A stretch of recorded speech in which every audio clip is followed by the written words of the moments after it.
पालिकेने जे दिलेले दर आहेत त्याप्रमाणे एका व्यक्तीला एका मुलासाठी हे दर जे आहे तर ते 20 रुपये असणार आहेत। 1 तास मध्ये 70 रुपये घेते ती। स्विमिंग पूलचं पाणी बदलणं असेल आणि इतर मेंटेनन्स असेल तर या सगळ्या मेंटेनन्सचा खर्च मोठ्या प्रमाणात येतो आणि त्यामुळेच आम्ही जादाचे दर आकारतो अशी माहिती आपल्याला इथल्या स्विमिंग पूलचे चालक जे आहेत ज्यांच्याकडून हे स्विमिंग पूल चालवण्यासाठी घेण्यात आलेलं आहे त्यांनी सांगितलेली आहे।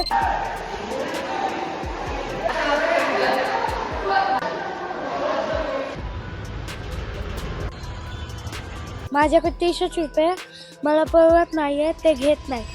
जसजसं उन्हाळ्याला सुरुवात होते तसतशी जलतरण तलावाकडे म्हणजेच स्विमिंग पूलकडे सगळ्यांचीच पावलं जी आहेत तर ती निघायला सुरुवात होते आणि अशाच पद्धतीने आता पुणे शहरात सुद्धा प्रत्येक जलतरण तलाव जे आहेत तर तिकडे आपल्याला गर्दी पाहायला मिळते। मात्र याचाच फायदा घेत आता जलतरण तलावाकडून जास्तचे पैसे आकारले जातात, जादाचे दर जे आहेत तर ते या मुलांकडून आणि तरुणांकडून घेतले जात असल्याचं चित्र पाहायला मिळतं। आपण पुणे शहरातील विविध ठिकाणी गेलो आणि तिथली नेमकी काय परिस्थिती आहे ती जाणून घेतलेली आहे। यामध्ये पालिकेचे दर काय आहेत, ते स्विमिंग पूलकडून काय दर लावले जातात हे सगळंच पाहण्यासाठी आपण हा आजचा स्पेशल रिपोर्ट तयार केलेला आहे। नमस्कार, मी मोना यनपुरे आणि आपण पाहताय सिविक मिरर।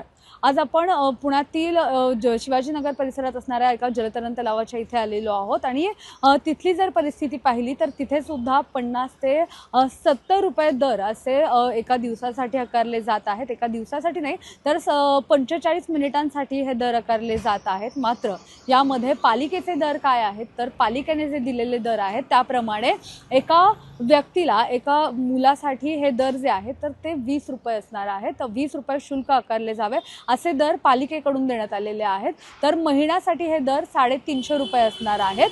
पण जर आपण रियालिटी चेक केला जिकडे आपण प्रत्येक स्विमिंग पूल जे आहे तर तिकडे जाऊन पाहिलं तर तिथली परिस्थिती काहीतरी वेगळी पाहायला मिळते। काही ठिकाणी 500 रुपये महिन्याला आकारले जातात, काही ठिकाणी 700 रुपये आकारले जातात, काही ठिकाणी 1300 रुपये तर काही ठिकाणी 1400 रुपये आकारले जात आहेत। यासोबतच विथ कोच विदाऊट कोच असे सुद्धा 2 प्रकार आहेत। जर विथ कोच महिन्याला त्यांना स्विमिंग करायचं असेल तर त्याचे जे प्राइसेस आहेत तर ते साधारण 1400, 1500, 1600, 1700 पर्यंत जातात।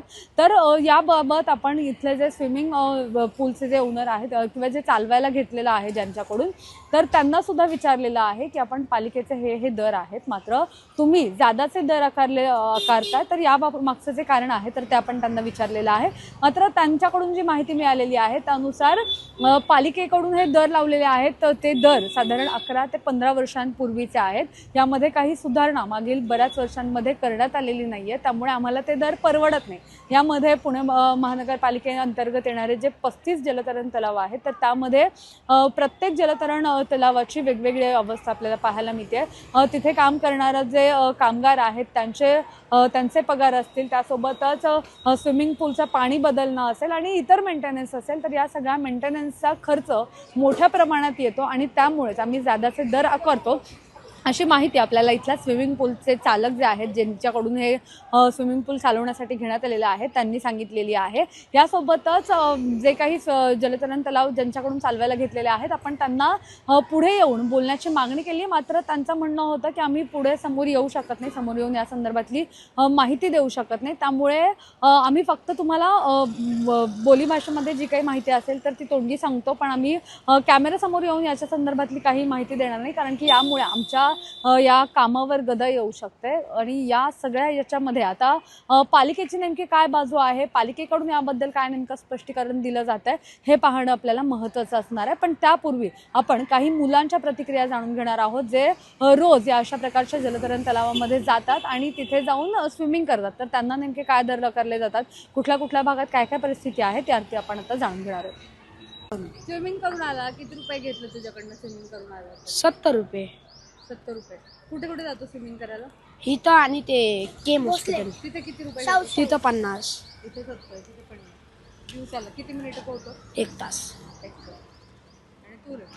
मी पण 1 तास। राहायला कुठे? इथं वडराडी। वडरवाडी।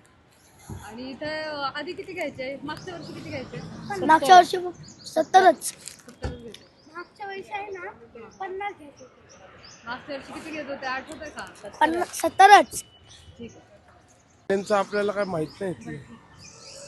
तिकीट 50 रुपये तिकीट काढले, 45 मिनिट्स आम्हाला आत पवायला देतात ते. अजून महिन्यांचे त्यांचे चार्जेस असतील ते काय आम्हाला अजून माहित नाही. किती रोज येतोस पोहायला? नाही, एक दिवस सोडून एक दिवस.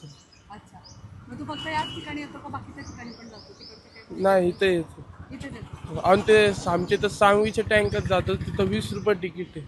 तिकडे हां, 45 मिनिट्स. तुम्ही इथे रोज स्विमिंगला येतं का? इथे किती रुपये घेतले जातात एका व्यक्तीकडून आणि किती मिनिटांसाठी? 1 तास मध्ये 70 रुपये घेते ती.